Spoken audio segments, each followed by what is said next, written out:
Okay, so just now we have seen some of the horror stories and we have seen the four rules of the Menlo report. And what do they mean to us? And I'm talking about the data scientists in industry. And if you want to do PhD or if you want to do research, and then probably your bar will be even higher. Okay, so well, I'm talking about what we need to do in industry. So the very first thing is understand that the tension between the usefulness and the anonymity of the data. And what I mean is I can't have a really useful data, and yet I have a really high standard about the anonymity, especially if this data is generated by people. Okay, it's not impossible. And this reminds me of what is said by the President Obama. Well, he said it's important to recognize that you can't have 100% security and also then have 100% of privacy. So, well, those two things, he argues that those two things cannot happen in the same place. And if you want to search, if you search this sentence on Google, and then you will find another sentence said by Benjamin Franklin. And it is really funny when you put those two sentences and those two heads side by side. Well, go ahead and do the search and you will find that. Okay, so what is said by Obama, is that correct or not? I don't want to debate. Well, and what the point I want to make is, well, if you want to have a really useful data and then you want to be really safe, and well, usually if this data is not generated by person, it might be possible. For example, like weather data, the data can be useful and yet it is safe. Well, but if you are dealing with the data generated by person, you can't have a really useful data, and yet the data has a high level of anonymity. And the reason is you can remove all the identifiable information like the SSN or the emails. However, there is still a risk that we can re-identify the person or re-identify part of the person. So we always have this kind of risk. So you can't assume that okay, the data is anonymized, so I'm 100% safe. So it's not really like that. So if you have a data and then you believe you have already finished your job, you don't have to use the data anymore, and you can ask your boss, is this okay if I destroy this data from my own machine? I don't want to keep that data on my machine. And if there is a server hosting this data in your company, and go ahead and just delete that data from your machine. And then when this data is leaked, and at least you are not responsible for that. Okay, and the second part is, well, the biased data will generate biased models, and we have seen this example. So if you bring up the Google image and you want to you do a search of the cat, and you see a bunch of the different cat, and what's the problem? One of the problem I have seen is it doesn't cover all the species of the cats. And well, one of the example I show you is this one. This is a hairless cat, and this is a special species of cat. And oh, by the way, I remember Austin said this is a rat. Well, this is really a cat. Okay, so if we have a biased data set, and then it's very likely that we are going to generate a biased machine learning model. And well, can we fix this? Definitely. And should we, the scientists, be responsible to fix that? Definitely. Okay, we definitely want to balance the data set and make sure that all the different categories or all the different classes are well presented. Do we want to have the same number of the training sets for each cat species in this case? Well, not really like that. But if we have a data set that we only have one sample of the hairless cat, and then I will say this data set itself is wrong. So if this dataset is already a garbage, and one of the rule of thumb in the world of data science is the garbage in, garbage out, right? So this, if the dataset is biased, and then it's very likely that our model will always be also be biased. So the next thing, well, unbiased data may still generate biased model. Hmm. Well, even though our data set is not biased and our results from our model may still be biased. And one of the reasons is, well, it really depends on how we want to evaluate a machine learning model. And you may say, to evaluate a machine learning model, we have seen a lot of different ways, right? Well, if you're doing regressions, and we can do the mean of the average error, or the mean of the squared error, or the mean of the error percentage. Well, if you're doing the classification, we have the confusion matrix, we have the percentage, the accuracy percentage. So those are the things that we have been using all the time. Well, but if we are dealing with subgroups, now it is a new story. So let me give you an example. So if we have a model, and then we have the model to predict a risk of a type of the virus among Asian, black, and white people.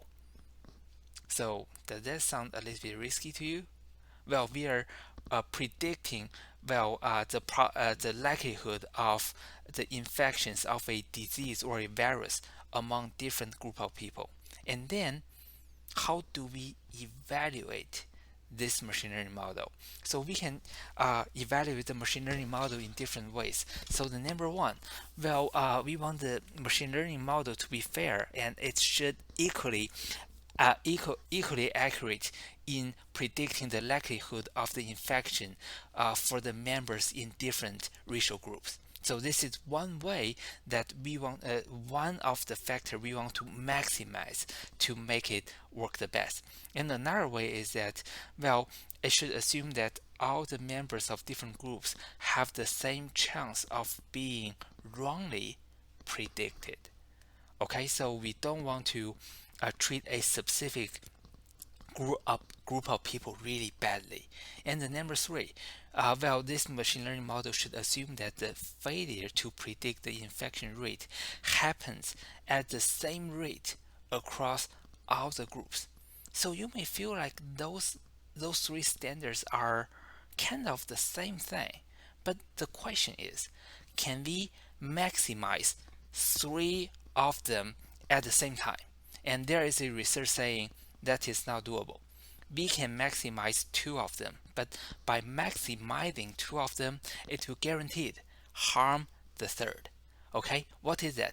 Well, that is called I call that pick-two triangle. And one of the easiest pick-two triangle is, well, for college students, if you want to have good grades, your social life, and enough sleep, that's not doable. You can pick two of them. Okay, so for those three standards, that's the same thing. They will form a pick-two triangle. You can pick two, but it will harm the third. And then when the third is harmed, what does that mean?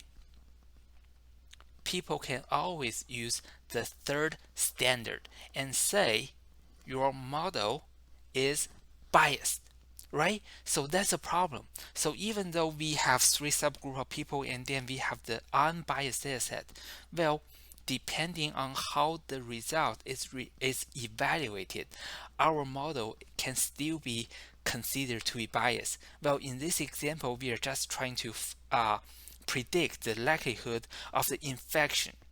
Well, like coronavirus, and if you tell me, Dr. Song, you are 80% likely to get infected by coronavirus, I'm concerned. Well, but I'm not insulted, right? Well, if we change the problem to something else, if you're trying to predict the tax frauds, or if you're trying to predict crimes, and then we are still using three group of people: Asian, black, and white. Now, this is a much serious talk. Okay, so it's not that our algorithm is wrong, but depending on how the machine learning of a machine learning algorithm is evaluated, people may still argue that our machine learning algorithm is biased. So guess what? My recommendation for you guys is, well, if you are dealing with this kind of machine learning model, when you are presenting that, you should first acknowledge that your model might be biased. Okay? So don't let other people to point this out to you, because, well, how about you just acknowledge that by yourself, and you can say depending on how this machine learning model is evaluated, and I will say my machine learning model can be biased. And for example, if you look into a specific subgroup of the samples, then you may find that the error rate is high, and if you say that, and then people will let it go.